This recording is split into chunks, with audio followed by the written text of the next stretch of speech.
before he could do that, he had bought me a dress, you know, um, decided to bring it to our place, asked me not to come down, get my friend to kind of come down and collect it for me while she does my makeup and stuff. Because he's taking me out on this date. You know, it's a big date. Okay. Even buy me a dress? Well, this clearly needs to be a serious date.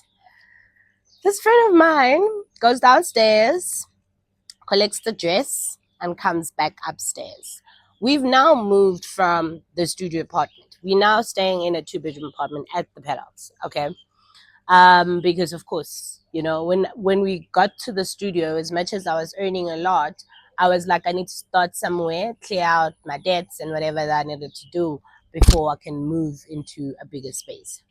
We now at a point where we're living in this two-bedroom apartment and everything is going great. Like I now can say I have a boyfriend, you know, with this guy.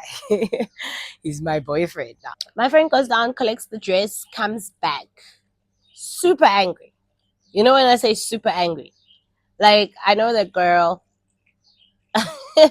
I know when she's crazy angry, and I know when she's just angry, and I know when she's super angry. Okay. That day she was super angry. Like she came in, smashed the door.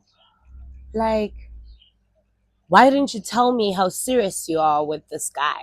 In my mind, I'm like, what are you on about? Like, you've known about this. You've met this person.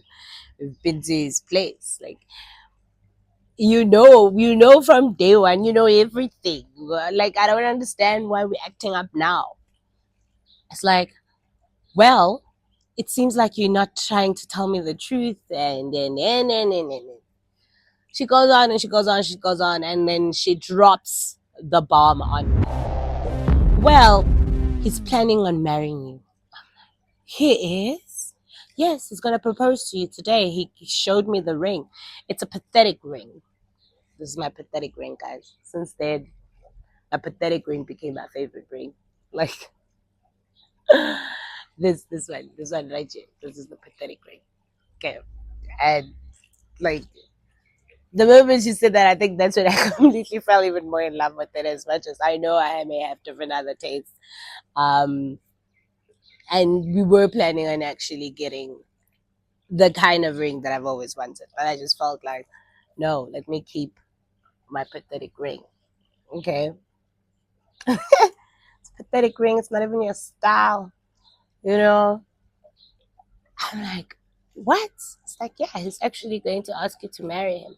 So bear in mind, right now, I am being dropped with the bomb of the fact that this guy that is my boyfriend, in my mind, he's just been my boyfriend now. You know, yes, we met February 2020, but he became my boyfriend in my mind around late 2020. Okay. And now he's proposing. It's still romantically amazing, but it's just been destroyed by this girl, man. Like, that is a moment we can never ever take back because Big man just take my face. Okay? We're still going to the stage. We're still gonna get engaged. She's doing my face, she's now angry, she's not even doing it. At first it was going perfect. Like it was going amazing at first. But then that second half, you can see that now the love of doing this is not there anymore. So I'm like, hi Kelly, it's fine, thank you. You know, I go and get dressed. I'm not even trying to argue with this person. Let me go and see this thing for myself. He comes and picks me up. We go to Santon. Oh, it's an amazing restaurant. You know the restaurant with the tree inside? Where there's a huge tree inside? That one. I think the restaurant's name was Ethos. Yeah, I think that's how you pronounce it. I think. Okay. Um, we get there. I am now mixed emotions. One, I'm pissed off that this girl just ruined my day. Two, I'm excited that the one person I really, really thought um, was the one is actually doing this thing and sealing it. And this guy, it was exactly a year that he proposed at the end of that year because he gave me intention of where this is going. um, I'm mad. I'm happy.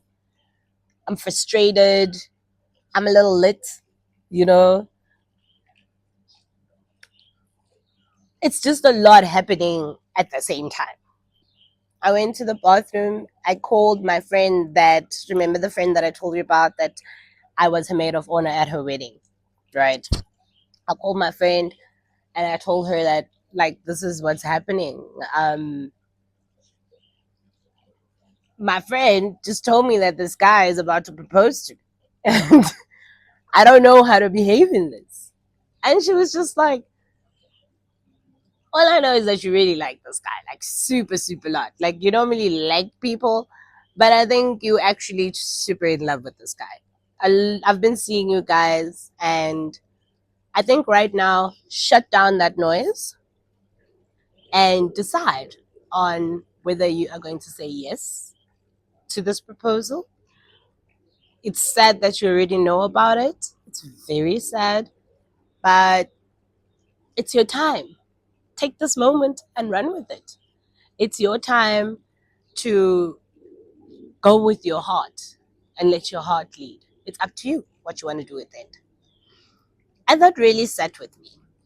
And for a moment, I really switched off my subconscious mind of knowing what he's about to do and told myself, you don't know how he's going to do it. And so it's so weird. The craziest thing is, you are sitting there, you are constantly wondering when he's going to go down on one knee. You know, is it after the dinner, before the dessert, right after the dessert? You know, just sitting there waiting for him to do his thing. Like, how is he planning on doing this? Okay.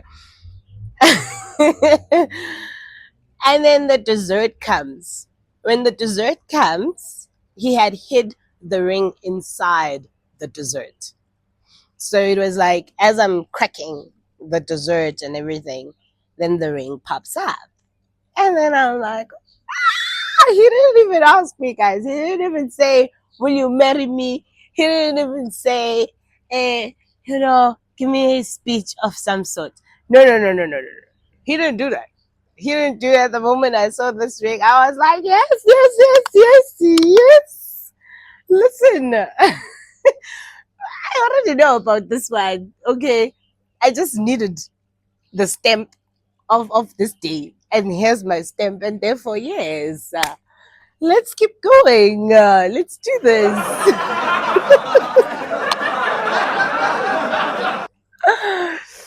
He literally just laughed. Like, because while he didn't know that I already knew about it, he only knew about that after. Like after a long while. I think I told him about it for like after a couple of weeks or a couple of months. Then I told him that I actually knew we were going to propose that day. And he was like, but it was done. But we were happy. We had a happy day. Um, put on my ring. I looked at it. I'm like, is this you, girl? Here's my pathetic ring. It looks good. It looks good on me. He took notes because the craziest thing is the first night that we met. I know, guys, in judge, but when I'm in love, I'm in love. All right. I told him that I like rose gold. I told him I don't want something too big for an engagement. I want something big for my wedding, like a black diamond on my wedding. But for my engagement, I want something small, something calm, rose gold nyana, a little stone, and it's exactly what I described that night. And now this girl wants to call it pathetic. Like, okay, we now engaged. We are now engaged. It's my birthday the next day. Bear in mind, it's my 25th birthday. I'm waking up, I have no plans whatsoever about this birthday. I'm still just shooked of what happened last night, as much as I knew what was going to happen during the night. But I'm still just on cloud nine, living my best life, waking up next to my fiance. Like life is just a bliss. It is a bliss at this point. This guy wakes up and is like, baby, you can get yourself ready and all. I just need to sort a few things. I'll be back now. We just got engaged last night. How are you supposed to be running errands right now? How shouldn't we be, you know, seeing how this marriage is gonna look like, kind of thing? No, guy is actually planning a whole birthday party for me. Like all my friends, last minute are all there. Everybody is meant to come in black, and it's champagne vibes. Everybody comes in with a bottle of champagne because I used to love my bubbles. Like, I even call my dog Bubbles. So everybody bought a bottle of bubbles, and it was just bubbles and cake night. They had a bride, my brothers were there, my friends were there. Yes, she's also there. She's also there. Surprise Rona is also there because I am who I am. I can't be enjoying this moment. We'll talk about this when we talk about this, but right now we are celebrating me, and I want her to be a part of it, even after yesterday. Yes, I still want you here. Fine. Day is beautiful. We have a beautiful birthday. From there, I was literally living in a bubble for months. For months and months, I am just living in a bubble. I'm still working where my boss triple paycheck is. I'm still working at. I'm still there, okay. But now my man's good, okay. Like we good, everything is good, and he feels like this job has become quite stressful for me, and he's like, I can take care of us if you want to, because you always come home stressed out. You're working late, it's a lot, it's heavy on you. It's like that's the only thing that disturbs your happiness, this job. So if you feel like you don't want to do this anymore, it's okay, and I got us. I'm like, oh my god, Father, you have finally answered that phone call. I've been ringing you on, and finally he has picked up now. That is me going back to my girl there at work to be like, oh, it's been amazing, but as you guys can see, things have changed. Yo, I'm a gone girl. The gone. I'm gone and I'm not coming back. Therefore, I am good. It's been amazing. Sharp. I leave my job. We chill. We literally just chilling. Like me and my husband are there. He's doing his businesses. He's doing his own thing. So as I'm living in my bubble, literally not doing anything. I'm not working anymore. I am just constantly in my head of just being a fiance, waking up next to this guy every day, and life is just such a bliss. And I'm like, I know I'm not the type to not do anything. Therefore, here I am now, not too sure what to do with myself. And Enchantress was born, just like that. I then started a organic products. I started both organic products that are more of a connection of my spiritual self and my modern self.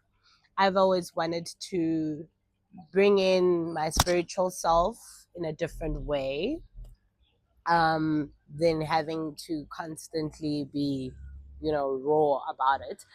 I had a calling in 2010. The reason I didn't start with it was because my calling time and the time of my dad's passing is kind of interlinked. And hence I said I didn't want to like kind of go into too much details with it because there's a lot of things that I myself am still working on when it comes to that part of my life.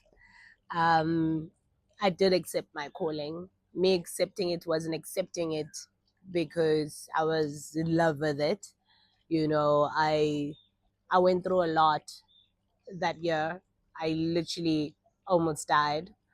Um, I had no choice but to pretty much accept it. And once I did that, I did it and put it aside, kind of thing. So as my life is progressing and going, it's there, but it's there. You know what I mean?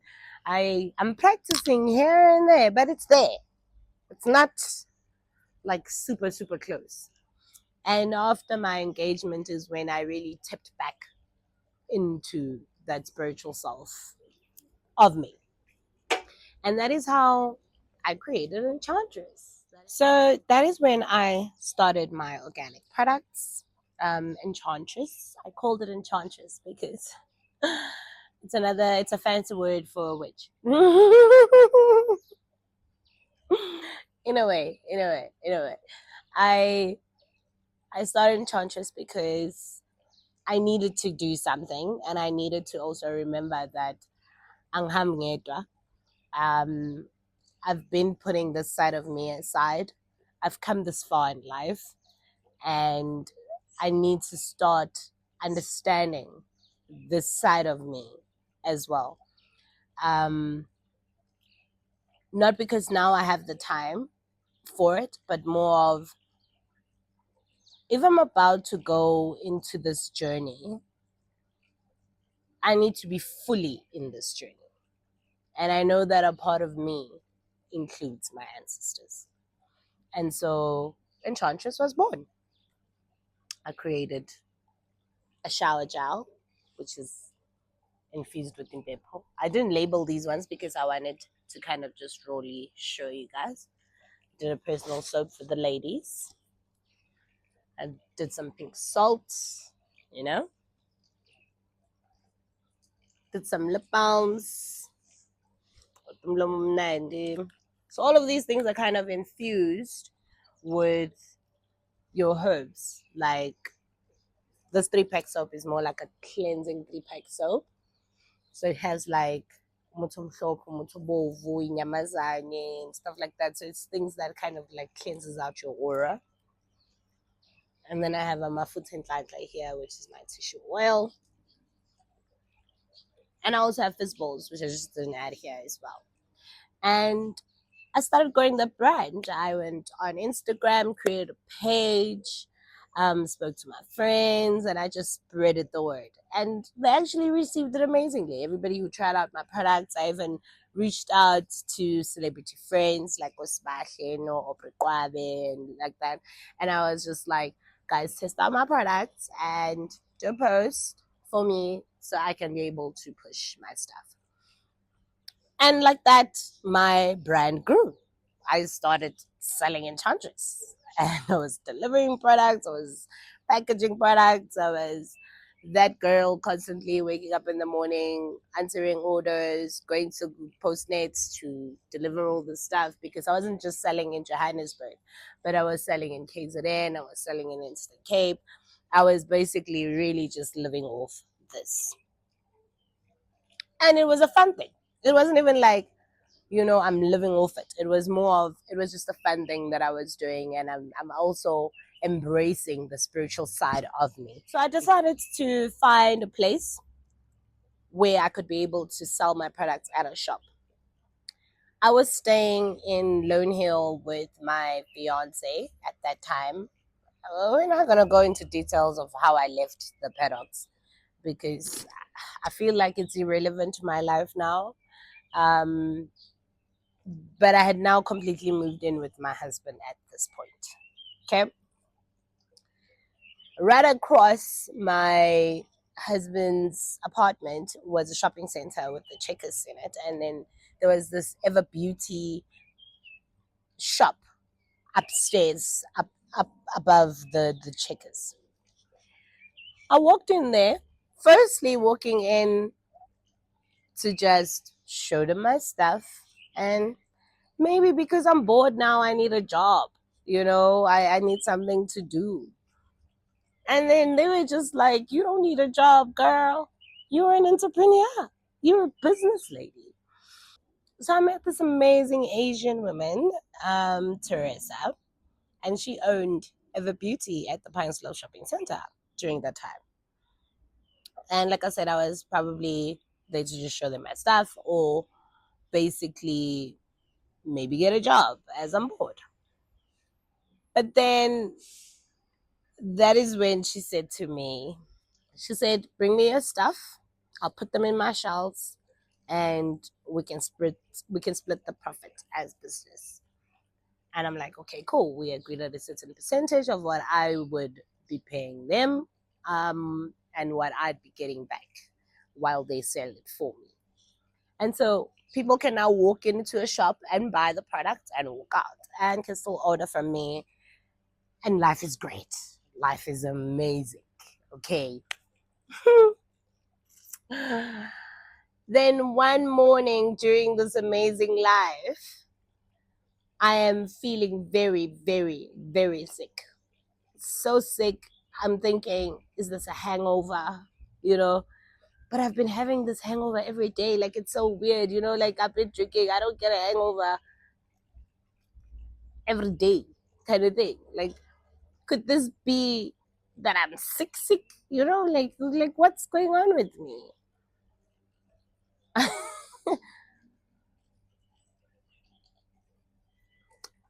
I then decided to go to the clinic and tell them that I've been feeling sick. I haven't been fine. I'm vomiting every morning. I feel weak.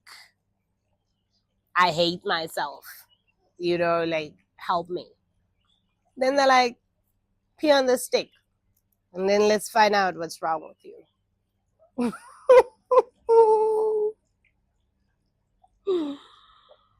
Right there and then, I knew I was pregnant. I knew I was 14 weeks pregnant then. I was 14 weeks pregnant. And all along, I didn't know that I was actually pregnant. Recap. Let's go back a little bit. I had my lobola in May. So before the whole Enchantress thing, I had my lobola in May. The Mkwanazis came through to the Hludi household. They shouted at the gate. They came through, they sat inside, the negotiations went on. It was amazing. I was like, woo! Everything was great. Labor negotiations happened, and June. So Lorella was in April, May, there. April was 2021 was when I had my Lobola negotiations. And then in June, I had my wedding day. I had different plans for my wedding day. I was meant to bamkhona zikhambe zombese ekhaya and then mina ngiyohambisa umabo on the same weekend. When two people come together, there's always something that is just going to try and invade in that. And therefore, families had drama. There was drama between the two, and a whole lot of things happened. And at some point, there wasn't going to be a wedding. But now I had a dress done, I had invites sent out. Everybody is aware of this date. Everybody was meant to come on the 5th for Membeso and then on the 6th for Umab, right?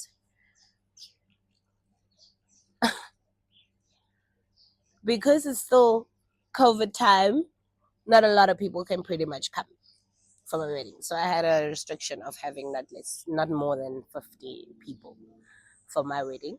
And because of now the conflict between the two families, um, apparently we weren't meant to have a wedding.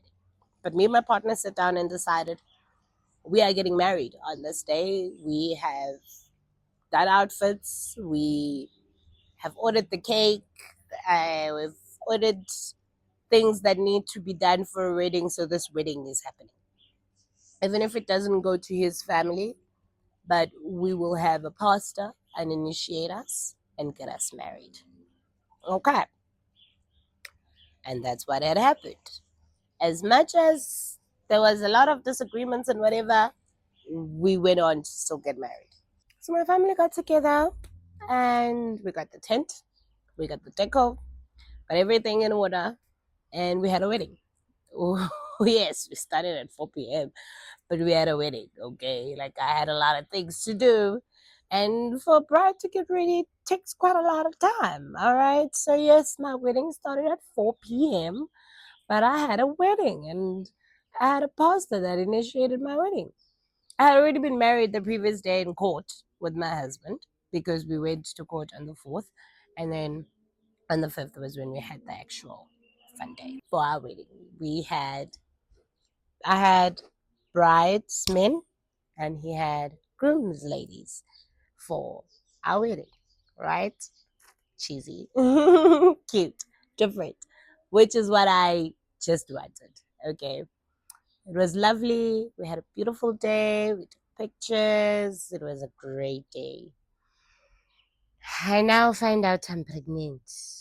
Okay. I think I found out about the pregnancy sometime in November, December of 2021. Okay. 2022, I started my third job in auctions, still in the property industry. Yes, this video is going to be the truth about my pregnancy. I knew about it. I knew about it.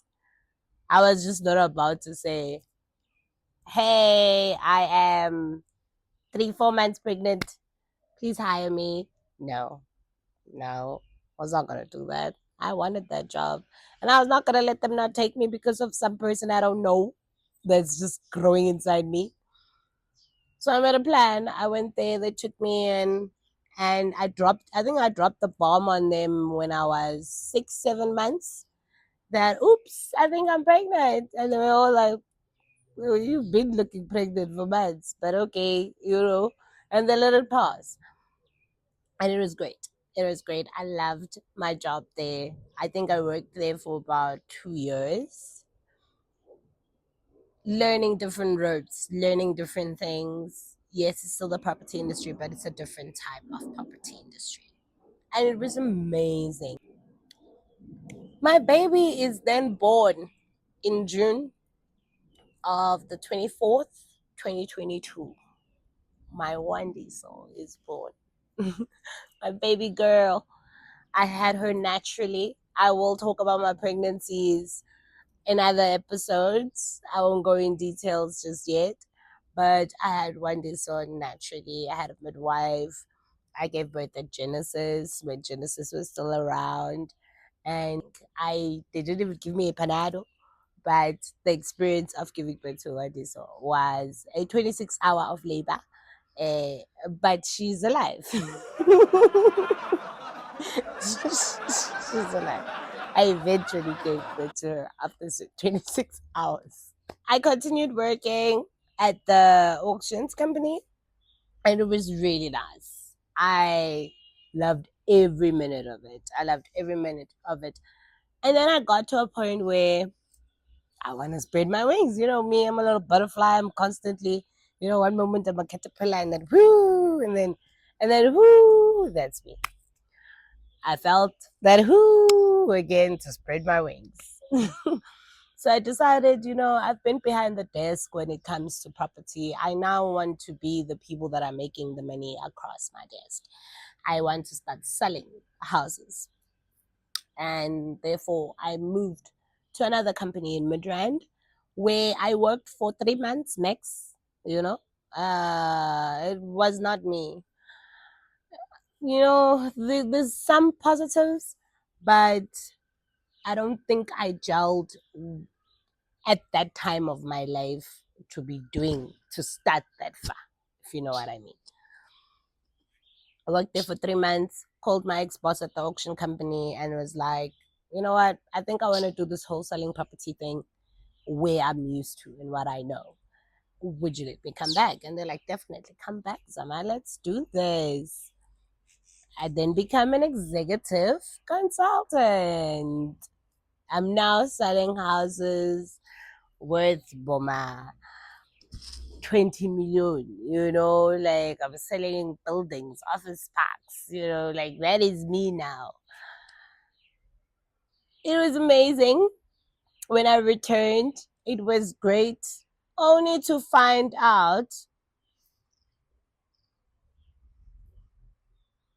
we are now in 2024, last year. We are now last year. We are in 2024.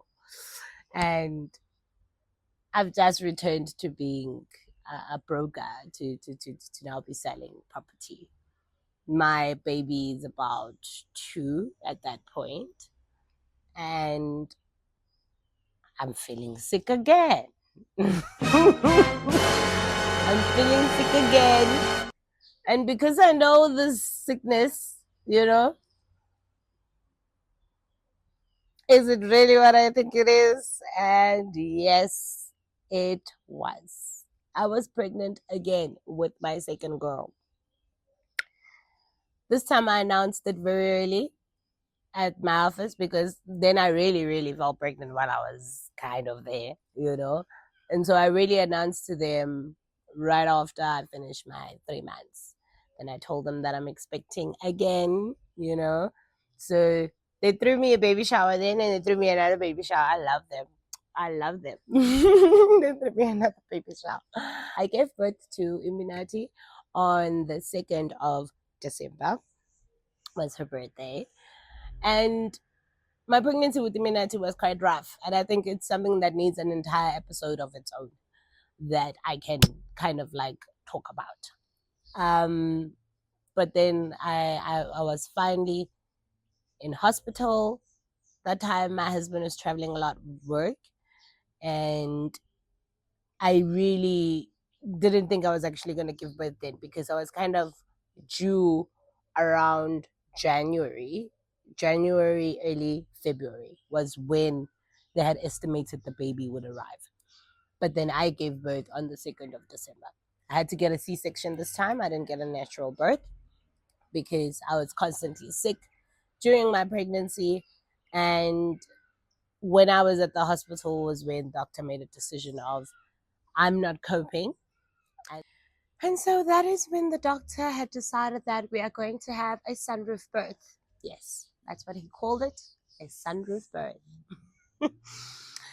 I then had to be rushed into C-section and deliver my baby because I wasn't coping, nor was she. In the morning, the baby had been phased out. And then when I was in more severe pain during the day, I was taken to another scan, and that is when they realized the baby had turned again. And that is when they made the decision that let's take out the baby because mommy is feeling like she needs to give birth right now. I then went, had my injection. They pulled out the baby, put a little tent, and like, there you go. And it felt amazing because it wasn't like 26 hours of feeling everything that was going through my body. It was more of just opening me and pulling this thing out and handing it over to me.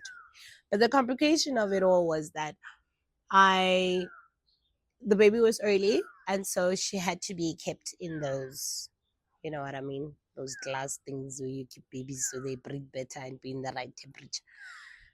You know the word.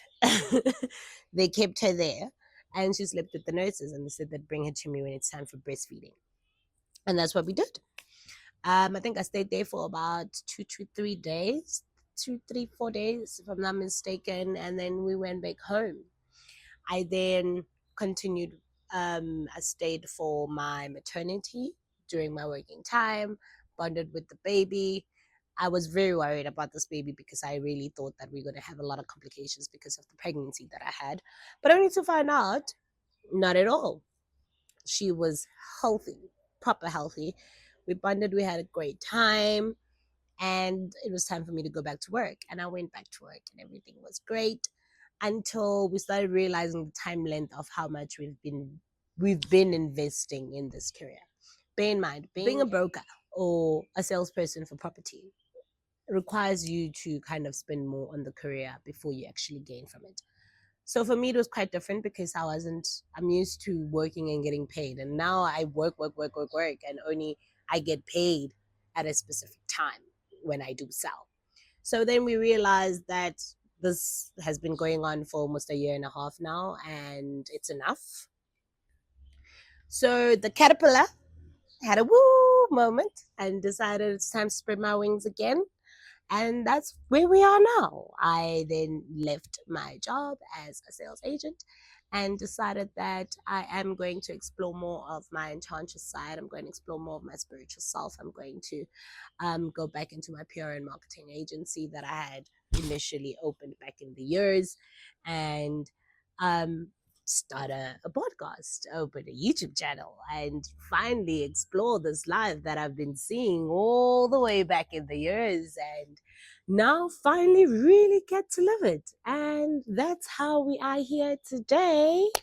And thank you so much for actually spending the time and getting to listen to me and actually spend this time with me and get to understand who I am. And going forward from here onwards, we're going to be doing it together, from each vibe to each voice, not just hearing my voice, but also having other voices come through and inspire us and tell us their stories. And I cannot wait for many more episodes to come through. I have to say thank you so much to all my subscribers so far. I really appreciate you guys. You'll mean the world to me, and I hope that we grow together and become bigger and bigger and bigger as we go. Thank you. We'll see you again on the next episode of Vibes and Voices. Thank you. Bye.